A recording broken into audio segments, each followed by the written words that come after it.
শহীদের রক্ত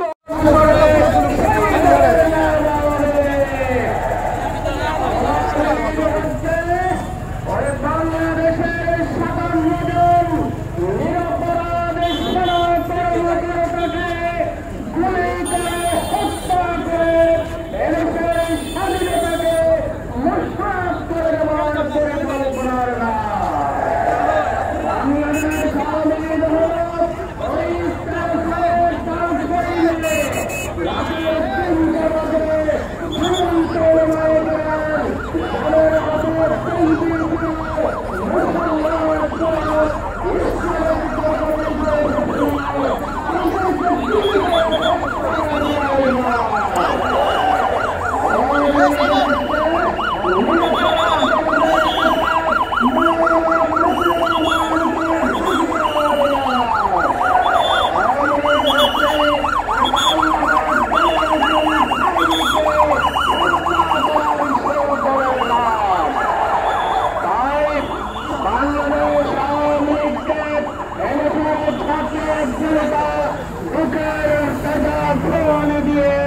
এই দেশ থেকে তাড়িয়েছে।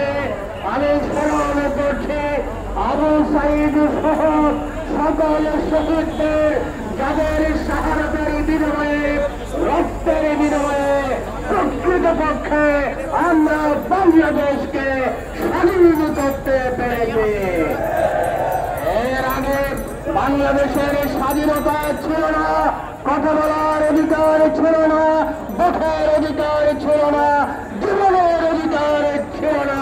স্বাধীনতার গানে আমাদের বুকে নিয়ে এসেছিল। তাই শুধুমাত্র ক্ষমতা পরিবর্তন হলে নামে না, 1947 সালের সেই স্বাধীনতা আমরা দেখেছি, 71 সালের স্বাধীনতা দেখেছি। সেই স্বাধীনতার পর ধর্মনিরপেক্ষতা সমাজতন্ত্র কায়েম হওয়ার কারণে এদেশের মানুষ শান্তি পায় নাই। কোন তন্ত্র মন্ত্র দল দাবি দিয়ে এদেশের মানুষের শান্তি আনয়ন করা সম্ভব নয়। মানুষের স্বাধীনতা রক্ষার জন্য, কথা বলার অধিকারের জন্য, সুস্থ সুন্দরভাবে পরিচালনার জন্য প্রয়োজন আল্লাহর পক্ষ থেকে প্রেরিত সে আল কোরআন, ইসলাম। ইসলামের কায়েমে ছাড়া এই বাংলাদেশের মানুষ প্রকৃত স্বাধীনতার সেই স্বাদ গ্রহণ করতে পারবে না। তাই আগামী দিনে বাংলাদেশ জামায়াত ইসলামী এই দেশকে শোষণমুক্ত করার জন্য, এই দেশকে